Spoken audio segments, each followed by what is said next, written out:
What's up, everybody? What is it today? It's Tuesday. It is the 5th of December. Punching into December. Sorry, coughing.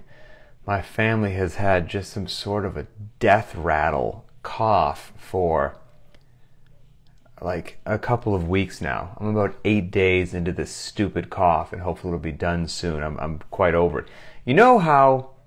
Here's how you can tell if somebody's legitimately sick versus faking it, by the cough drops that they choose. If you're really sick, fisherman's friend. These things taste terrible. They taste like...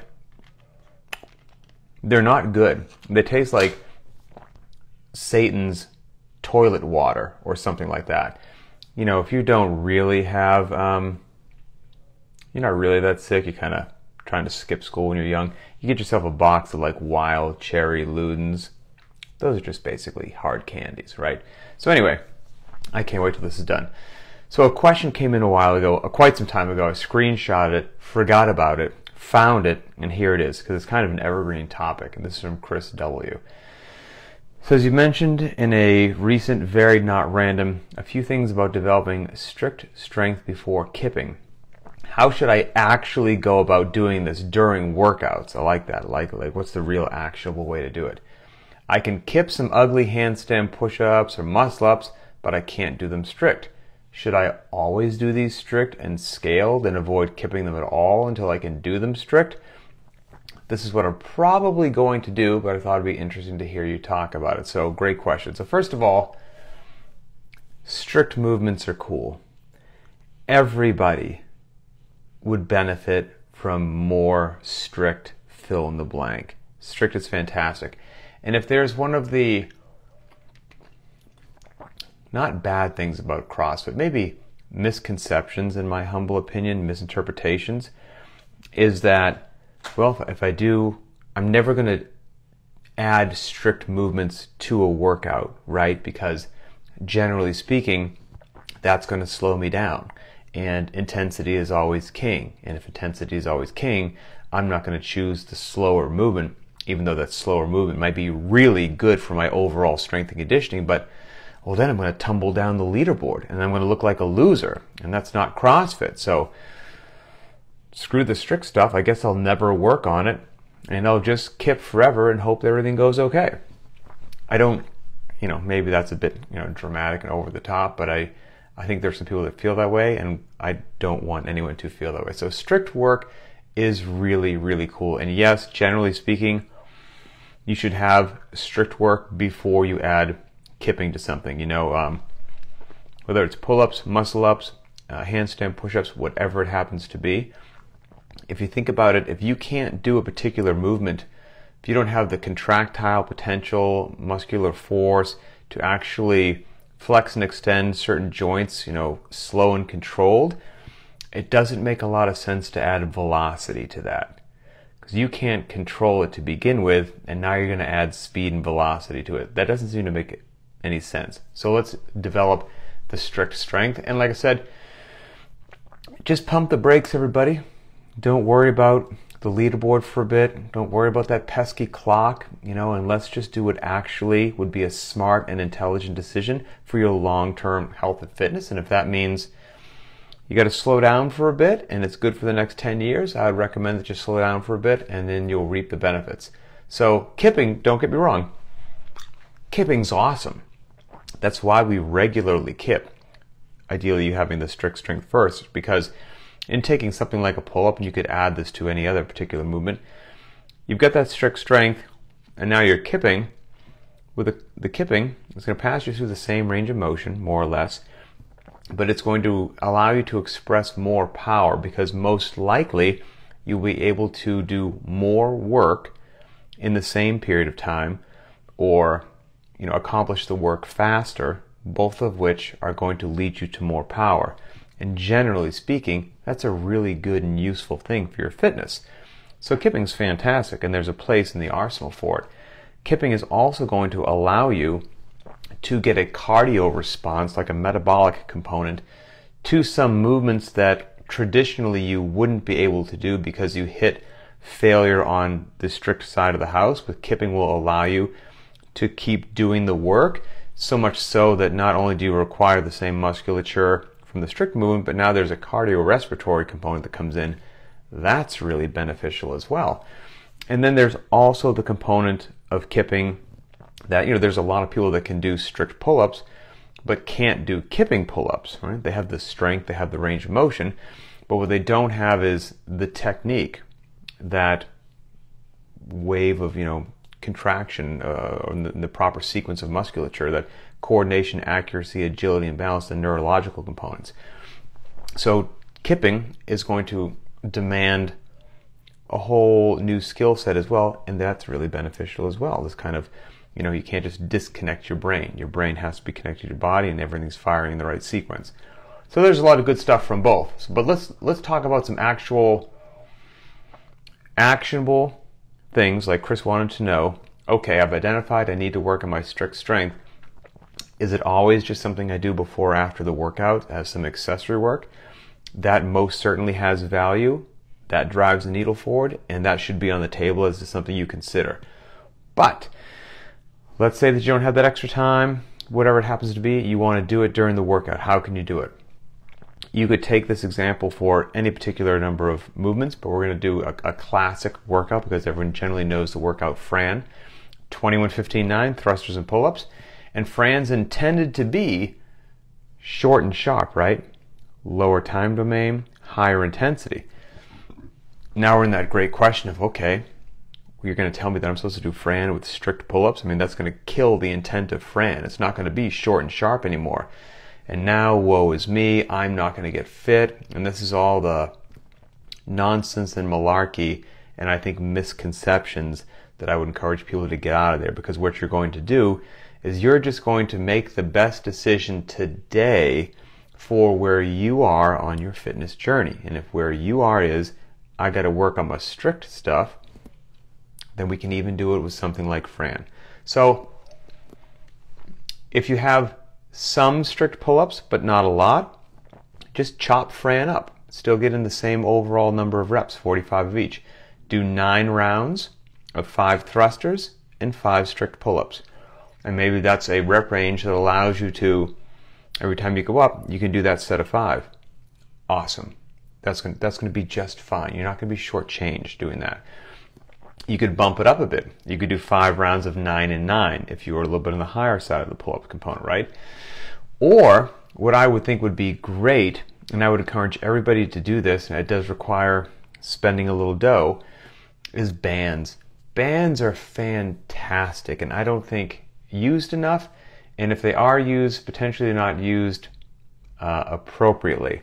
So my general thing, and Rogue Fitness does not give me a dime to say this, by the way, so let me make that clear. I get nothing from this. There's no incentive. Just before this video, I wanted to see how much bands cost, so I went to Rogue. And you can get individual bands, you can get packages, but they had something called a pull-up package, $71, and it comes with 3 different bands, like a light, a medium, and a heavier assistance one. Bands are fantastic, so get a package, get one that fits you, and then if you're using bands in your workout, and you're substituting whatever the other pulling movement happens to be, here's my general guidelines as to what I tell people for bands. If you don't use a band to be a leaderboard hero. And so what I mean by that is, let's say you're going to do 21-15-9 Fran. Okay, yeah, I understand it's supposed to be a short and sharp workout, but you want to work on your pull-ups. So there's a couple ways that I would recommend somebody uses a band. Let's say that in an ideal world, you had 3 bands. One that gives you a lot of help, a moderate amount of help, and one that gives you very little help. Well, it'd be great if all 3 of those were hung over the pull-up bar. You do your 21 thrusters, and if you're going to try to do like a fast, unbroken Fran, and if it worked out beautifully, the band that gave you the most help, you hopped up there, got in the band that gave you the most help, and you did 21, let's just say unbroken, strict pull-ups. But a set of 21 is a big deal. So by it's like one of those times where like at 17, you weren't sure if you were going to make it to 21. Somehow you made it to 18 and 19, and then you told yourself with your muscles quivering, you can do another 2, like, and then you barely got to the 21. That's still going to be metabolically taxing. You're going to be smoked. You get off, you do the 15 thrusters, you go back, and now you use that middle band, and it would be beautiful if it just gave you enough assistance that you did your 15 strict pull-ups, but you just felt like you were borderline having a near-death experience because you had to work that hard. Because like I said, you weren't sure if you're going to get the last 3. 9 thrusters, and then use the lightest band for 9 pull-ups. That would be great, right? If your 3 bands laid out that way, you could do strict pull-ups with a band in a 21-15-9 fashion. You would be helping your strength and conditioning with regards to developing your upper body pull, and you would still get a very Fran-like experience. So that would be possible. But let's say that you just don't have those beautiful magic bands that fit exactly like I just said there. Okay, that's cool. When choosing bands, here's my general guidance to people. Choose a band that gives you in any particular workout, any particular rep range you're trying to do, whether it's 21-15-9, 5 sets of 10, 1 set of 30, and Jackie, I don't care what it is. Use a band that gives you less help than you want it to. That's the simplest thing that I can do. Choose a band that makes you work harder than you actually want to. Now, I'm not saying, sorry, it's a ridiculous cough. I'm not saying you want to be down to singles, but I'm saying I see far too many people choose a band that gives them too much help, and they're doing way bigger sets than they should be doing, and then they're just doing it because it feels good, clocks fast, and they're a leaderboard hero. Screw the leaderboard.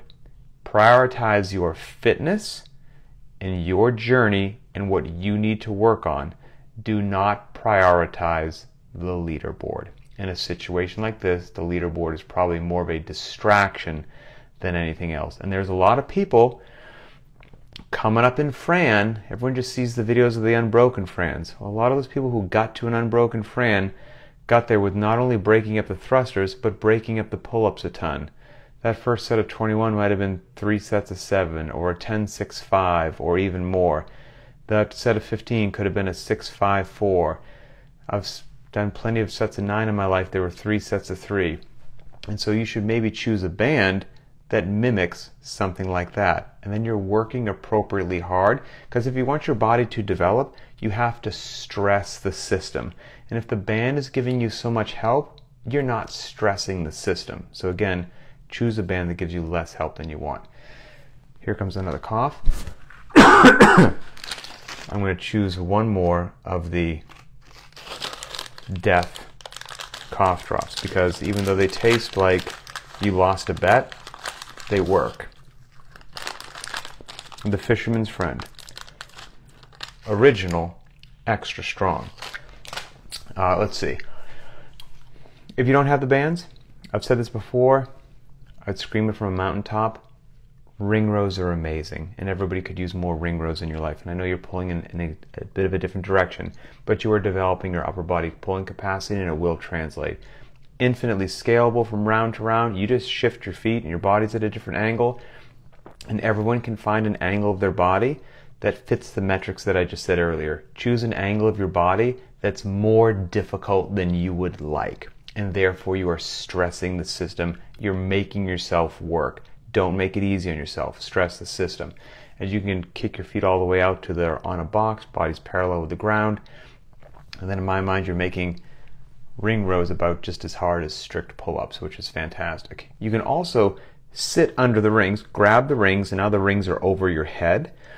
You know, maybe they were set at like ring dip height or slightly higher than that, whatever made sense, or they're hung from your pull-up bar or ceiling or whatnot. But imagine like you're in an L position. Your hips are at 90 degrees. Sit your butt down on the floor. Body's in an L, arms are extended over your head, and just right there you can grab the rings. Do ring pull-ups like that with your body in an L. And so then now they're not exactly a row. You've got a lot of your weight directly under the rings, but you do still get a bit of an assist from your leg, which is nice. They're profoundly difficult, but you can also self-scale with as much or as little leg as needed and break up the reps as needed. They're fantastic.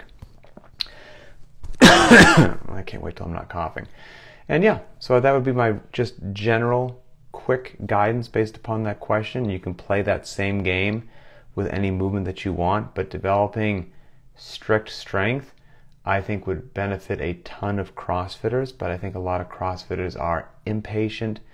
They're chasing the clock, they're chasing the intensity, and they are very pig-headed and stubborn to replace something in any particular workout that is going to cost them to take longer than they think it should. If it's going to slow them down, they don't want to do it. Sometimes slowing down is good for your long-term development. So that's it, my friends. Okay, have a wonderful day, and keep the questions coming.